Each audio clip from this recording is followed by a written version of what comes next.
What is up everybody, welcome back to another video yang video मैं आपको Jerry amadi thagat chari nasi ki video se khara different hoy ko haidi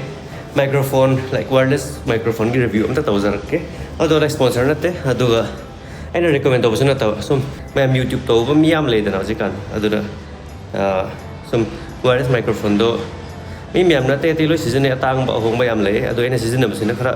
ahong ba category da lak ne ba like no na YouTube start tawba natragana sum like indoors the reaction go number di adum yai ba have di am kan like mamando dang boy di duga sound du dum ya ba hai tare ha khali like ai da mag dum yai ba ko adura ai sum like ucharak ke review khara tawjarak ke duga aina like lei hai ba na ta sum review to min se mayam ga mapan da asai da video nam ke torga nungsa se hoji sap sana smile yumba matam do ba urum amta leida ba khussa siga as ma torde microphone review to ora nungsa review to ora khang tre ko ha uchek me pare aeroplane pare makhon tum lei ko aduna as sai ta tor si ha sai urum do la tor si men sai ta ne pha do mal alright adu di khana sai ta tor sen sai ta tor ga ei sina a makha ta kum da re na mai thammaga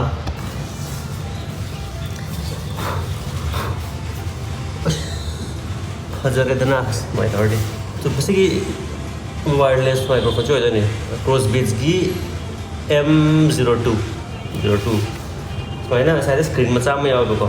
so है ना अदुगा सिगी से ना transmitter ने ना iPhone की ने अदो सिगी से लेबा कांदा अम type C अम हाप कनी अदो C अम हाप कनी अनि मक हाप पे बको अदो अम तो दी तोंगा ना box दा हाप पे बा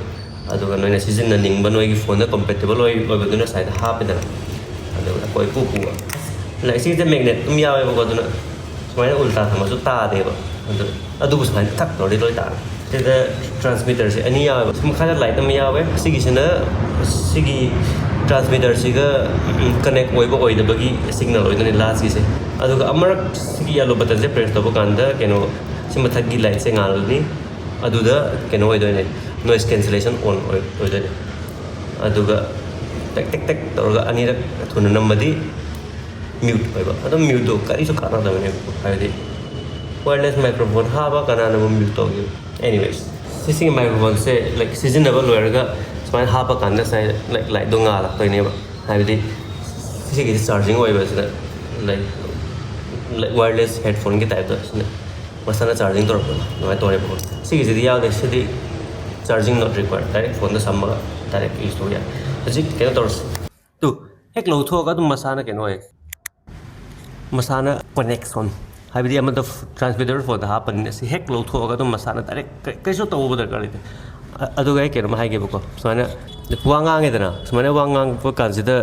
keno la hoji ama katang samay ama sida le ko adu to sumana ware lepag sumana torga tu sumana haide lesing ma mic ohong bose noise cancellation se kana da bane baga eidum hybrid rege tare ko habidi like noise cancellation se atang microphone or madi yaba si ohong microphone se like noise cancellation hek on tore dan ada sound se tabi am nungai ro den tan nyew nyew nyew nyew to ba kai da makhon se smai chale ado tabi am wa bai tare aduna se amra gutsar ke mem to hojek sigi light ngale adu noise cancellation on oire adu ei makhon se like khangde like noise cancellation off to budun hena sing ba male ba sounds adu mayam dum haibiro in the comment section if you agree or not so ina to hojik off hojik na off thamme ko like noise cancellation se adu ga distance distortion so ina to asai phau so ina torga sound se sing bra ei I'm speaking very low ngasai sama pham de wa ja ne oi e khong se yeng biru ne am pik pe ne hojik e kan like bulking tori try tori bulking to no bulking to bodi yada ba tum try di to sigi se microphone gi review oi doi ne adu tu noise cancellation off tor de tum yai ba like smaina like nakna paira da nakna paira de sound se khara bass su yaw ba do adu to ena wireless microphone yeng ba kan da sound da bass ke tang yaw da thi ba ꯑꯇꯩ ꯑꯍꯣꯡꯕ ꯑꯇꯥꯡꯕ ꯌꯥꯝ ꯂꯩꯕ ꯑꯗꯨꯗꯣ sound ꯇꯥꯕ ꯀꯥꯟꯗꯅꯦ ꯔꯤꯚ꯭ꯌꯨꯒꯨꯝꯕ ꯌꯦꯡꯕ ꯀꯥꯟꯗ ꯕꯦꯁ ꯌꯥꯎꯗꯕꯗꯣ ꯇꯥꯕ ꯌꯥꯝ ꯅꯨꯡꯉꯥꯏꯇꯕ ꯑꯗꯨꯒ ꯃꯤꯅ ꯔꯤꯚ꯭ꯌꯨ ꯇꯧꯕꯗ ꯅꯣꯏꯁ ꯀꯦꯟꯁꯦꯂꯦꯁꯟ ꯍꯦꯛꯇ ꯄ꯭ꯔꯣꯃꯣꯠ ꯇꯧꯔꯛꯇꯣꯏꯅꯦꯕ ꯅꯣꯏꯁ ꯀꯦꯟꯁꯦꯂꯦꯁꯟ ꯁꯦꯡꯉꯗꯕꯗꯣ ꯑꯗ ꯌꯦꯡꯉꯣ ꯑꯃꯨꯛ ꯑꯗꯣ ꯍꯧꯖꯤꯛ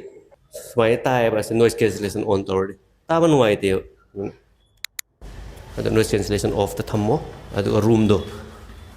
keep it quiet ꯀꯣ ꯁꯨꯃꯥꯏꯅ ꯇꯧꯔꯒ ꯔꯨꯝꯗꯣ ꯀ꯭ꯋꯥꯏꯠꯂꯤ ꯊꯝꯃꯣ ꯑꯗꯨꯗ ꯅꯨꯡꯁꯥꯗ ꯊꯣꯛꯑꯦ ꯀꯅꯥꯅꯣꯃꯗꯤ ꯂꯥꯛꯑꯦ ꯌꯨꯝ ꯁꯦꯡꯕ ꯄꯥꯔꯇꯤ ꯑꯣꯏ ꯂꯩꯔꯝꯃꯦ ꯅꯨꯡꯁꯥꯁꯤꯗ ꯏꯁ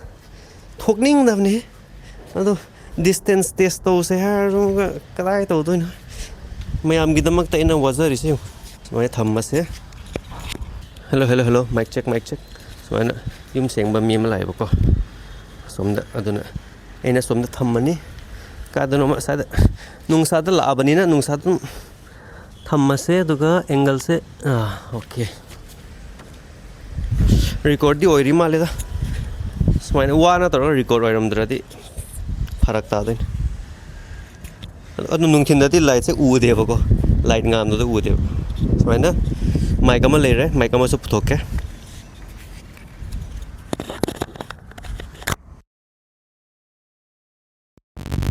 ꯑꯃ ꯊꯝꯃꯦ ꯑꯃ ꯂꯧꯊꯣꯛꯑꯦ ꯃꯁꯥꯅ ꯄꯦꯌꯔ ꯑꯣꯏꯔꯅꯤ ꯑꯗꯣ ꯅꯣꯏꯁ ꯀꯦꯟꯁꯦꯂꯦꯁꯟ ꯃꯁꯥꯅ ꯑꯣꯟ ꯇꯧꯕ ꯑꯗꯨꯒꯤ ꯑꯣꯐ ꯇꯧꯔꯦ ꯍꯧꯖꯤꯛ ꯅꯣꯏꯁ ꯀꯦꯟꯁꯦꯂꯦꯁꯟ ꯑꯣꯐ ꯑꯗꯨꯒ ꯃꯥꯏꯛ ꯑꯅꯤ ꯄꯥꯏꯔꯒꯦ ꯑꯗꯨ ꯃꯈꯣꯟꯁꯦ ꯑꯦꯀꯣ ꯆꯠꯄ꯭ꯔꯥ ꯈꯪꯗ꯭ꯔꯦ ꯑꯗꯨꯅ ꯌꯥꯔꯦ ꯑꯃ ꯇꯧꯔꯗꯤ ꯌꯥꯔꯦ ꯑꯃ ꯌꯦꯡꯉꯗꯤ ꯌꯥꯔꯦ ꯑꯗꯨꯒ ꯃꯌꯥꯝꯅ ꯍꯪꯅꯤꯡꯉꯤꯁꯦ ꯃꯅꯤꯡ ꯑꯣꯜꯂꯗꯤ ꯀꯃꯥꯏꯅ ꯇꯧꯕ ꯇꯥꯕ ꯇꯥꯗꯕ ꯈꯪꯗ꯭ꯔꯦ ꯑꯗꯣ ꯁꯥꯎꯟꯁꯦ ꯀꯃꯥꯏꯅ ꯇꯧꯋꯦ ꯁꯦꯡꯕ ꯑꯝꯇ ꯍꯥꯏꯕꯤꯔꯝꯃꯨ ꯑꯩꯉꯣꯟꯗ ꯁ꯭ꯄꯣꯟꯁꯔ ꯇꯧꯔꯦ ꯅꯨꯡꯉꯥꯏꯇꯕ ꯑꯗꯨꯕꯨ ꯁꯨꯝ ꯃꯌꯥꯝꯒꯤ ꯏꯟꯐꯣꯔꯃꯦꯁꯟ ꯑꯣꯏꯅ ꯁꯨꯝ ꯍꯥꯏꯕꯤꯕꯅꯤꯗ ꯍꯥꯏꯗꯤ ꯃꯥꯏꯛ ꯊꯤꯕꯁꯦ ꯌꯥꯝ ꯋꯥꯏꯕ ꯋꯥꯌꯔꯂꯦꯁ ꯃꯥꯏꯛꯇꯤ ꯌꯥꯝꯃꯦꯕꯀꯣ ꯑꯗꯨꯒ ꯇꯥꯡꯁꯨ ꯇꯥꯡꯕ ꯑꯗꯨ ꯁꯥꯎꯟ ꯀ꯭ꯋꯥꯂꯤꯇꯤꯗꯣ ꯀꯩꯅꯣ ꯑꯣꯏꯗꯕ ꯅꯣꯠ ꯁꯦꯇꯤꯁꯐꯦꯛꯇꯔꯤ ꯑꯗꯨ ꯃꯌꯥꯝꯗꯣ ꯌꯦꯡꯉꯒ ꯑꯩꯅ ꯁꯤꯗꯤ ꯑꯩ ꯐꯥꯎ ꯊꯤꯕ ꯋꯥꯔꯦ ꯑꯗꯨ ꯃꯌꯥꯝ ꯏꯆꯝ ꯆꯝꯕ ꯃꯤꯁꯤꯡꯅꯗꯤ ꯍꯦꯟꯅ ꯋꯥꯔꯝꯒꯅꯤ ꯍꯥꯏꯗꯅ ꯑꯩꯅ ꯂꯩꯖꯕ ꯃꯥꯏꯀ꯭ꯔꯣꯐꯣꯟꯁꯦ ꯑꯩꯅ ꯔꯤꯚ꯭ꯌꯨ ꯇꯧꯕꯤꯔꯛꯄꯅꯦ ꯃꯌꯥꯝꯒꯤꯗꯃꯛꯇ ꯑꯗꯨꯗ ꯑꯇꯩꯁꯨ ꯑꯦꯂꯦꯛꯇ꯭ꯔꯣꯅꯤꯛꯒꯨꯝꯕ ꯑꯥꯏꯇꯦꯝꯒꯨꯝꯕ ꯈꯔ ꯃꯌꯥꯝꯅ ꯔꯤꯚ꯭ꯌꯨ ꯇꯧꯕꯤꯔꯛꯑꯣ ꯍꯥꯏꯔꯗꯤ ꯑꯗꯨꯝ ꯇꯧꯕꯤꯔꯛꯀꯦ ꯃꯔꯛꯇꯀꯣ ꯑꯗꯨꯕꯨ ꯍꯧꯖꯤꯛꯀꯤꯁꯤꯗꯤ ꯁꯨꯝ ꯑꯩꯅ ꯂꯩꯔꯕꯅꯤꯅ ꯑꯗꯨꯒ ꯁꯤꯒꯤ ꯃꯃꯜꯁꯦ ꯑꯩꯅ ꯂꯩꯕ ꯃꯃꯜꯗꯣ 3,799 ꯑꯦꯃꯥꯖꯣꯟꯗ ꯂꯩꯌꯦꯕꯀꯣ ꯑꯗꯨ ꯑꯣꯐꯔ ꯂꯥꯛꯄ ꯀꯥꯟꯗ 3,500 ꯐꯥꯎꯕꯁꯨ ꯂꯩꯕ ꯌꯥꯏ ꯑꯗꯨꯒ ꯁꯤꯒꯤ ꯅꯣꯔꯃꯦꯜ ꯄ꯭ꯔꯥꯏꯁꯁꯦ ꯈꯔꯗꯤ ꯌꯥꯝꯗꯤ ꯍꯥꯏꯕꯅꯦ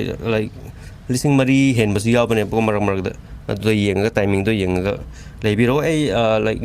ꯗꯤꯁꯀ꯭ꯔꯤꯞꯁꯟꯗ ꯑꯩꯒꯤ ꯑꯦꯃꯥꯖꯣꯟꯒꯤ ꯂꯤꯡꯗꯣ ꯍꯥꯞꯄꯤꯔꯝꯃꯒꯦꯀꯣ ꯑꯗꯨꯝ ꯁꯨꯝ ꯌꯦꯡꯉꯣ ꯑꯗꯨꯗꯒꯤꯁꯨ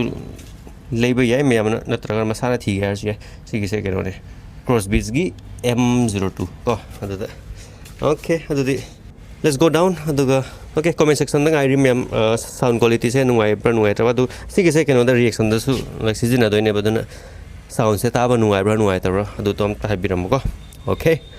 thank you so much for ꯋꯥꯆꯤꯡ ꯏꯃꯥ ꯂꯩꯄꯥꯛ ꯃꯅꯤꯄꯨꯔꯗ ꯌꯥꯏꯐꯔꯦ